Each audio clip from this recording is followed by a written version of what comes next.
Now, does this all tie into, my understanding is you've made a prediction, and so obviously tell me if you still agree with this or if you've changed it, that you think Bitcoin's going to hit 3 million US dollars within the next 10 years. Is that accurate? Well, that's based on some projections we did in analysis, which is the median average. So it's like 60% increase year over year, which brings us from, I think at the time we modeled it, it was probably sub 30K. So in 10 years' time, it's about 2.9 million, maybe 3 million. And that is a very conservative estimate. I think what is lost on a lot of people right now is that it's not that Bitcoin as an asset is appreciating. It is the conversion of a fiat economy into a Bitcoin economy. And that is very transformative. That's why I think 3 million in 10 years is still very conservative, because it's not that people are investing in Bitcoin. It is the displacement of everything, the legacy financial system, all the current bonds, all the current debt, all the fiat monies, M1, M2, with Bitcoin as a standard for money. And I think that is the opportunity that these countries are looking at here. It's not about investing into Bitcoin and maybe 2xing, 3xing, and making a profit. It's about being on the foundational ground level of transformation of money for the planet. Okay, so it's fair to say that you think that would, A, you think it's happening, and B, you think it'd be a good thing that if basically human beings, the globe over, generally transition into using Bitcoin as the primary form of base money? Is that an accurate way of putting it? I would say so. If you look at it, the fiat system is really looting human progress. So we have technology, and we've been creating it and advancing our technology for hundreds of years. But if you look at where we are today, we're not very far ahead. Like, there should be flying cars and more interesting, cool things, but we don't really have that. We have Netflix and entertainment, keep you sedated. But I think that is a symptom of the money being degraded over time, because you can't invest fiat money and build things. If you look at the construction of let's say cathedrals in the past, or churches, they're just monumental, beautiful pieces of art.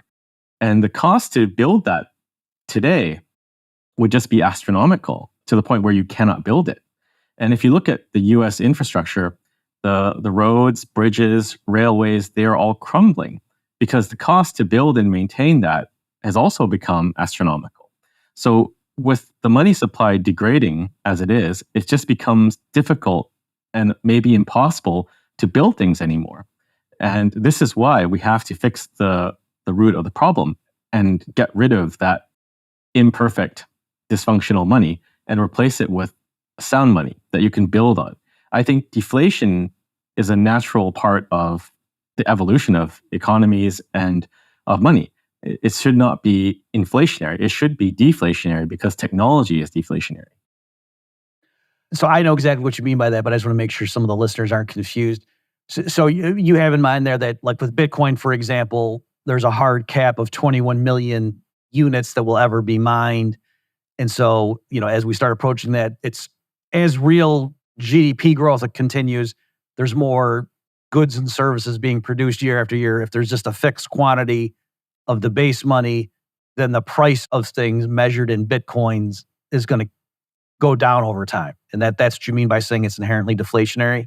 Yes. So with Bitcoin, you can invest and create new technologies. So with Bitcoin, you get flying cars.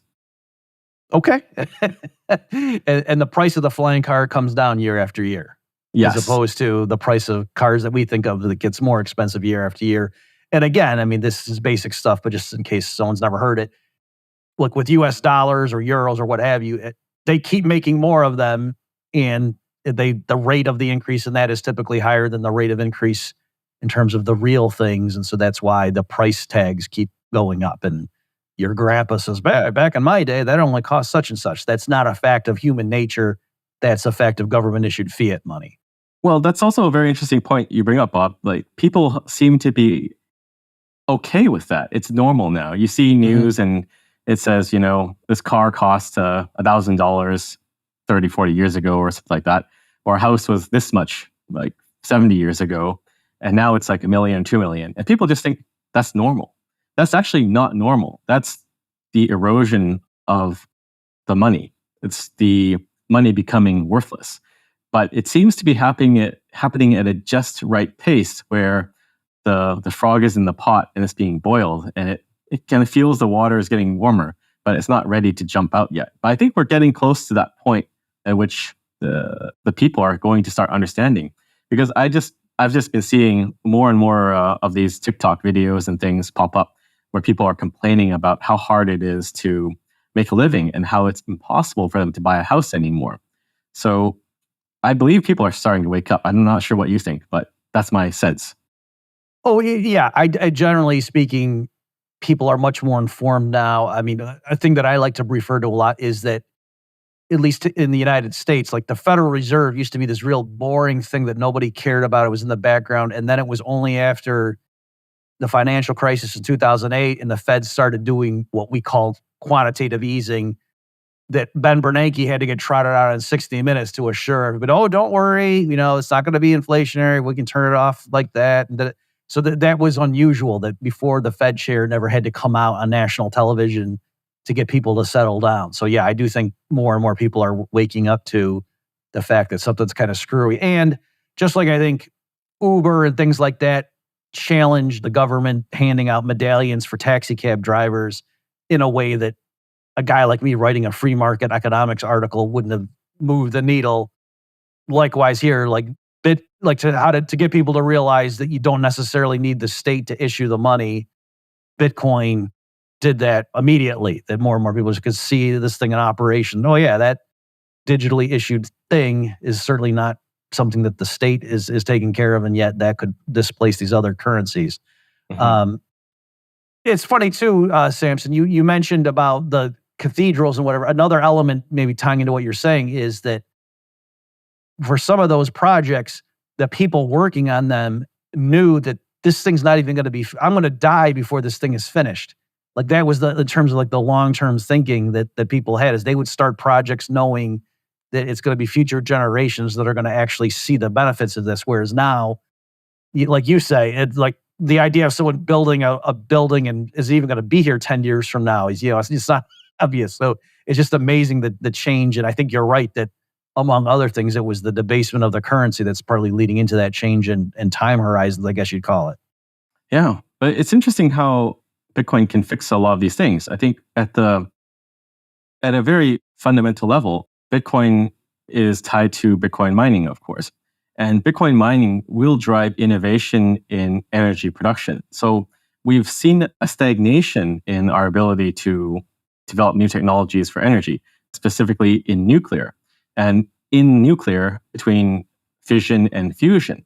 But my theory is that we're going to see Bitcoin mining drive advancements in nuclear fusion technology, because there is a hunger to get more energy to mine Bitcoin. And I think as Bitcoin price appreciates, you're going to have Bitcoin mining companies, which are now going to be synonymous with energy companies, start to invest into fusion tech. And I think fusion is the best chance for us as a species to survive.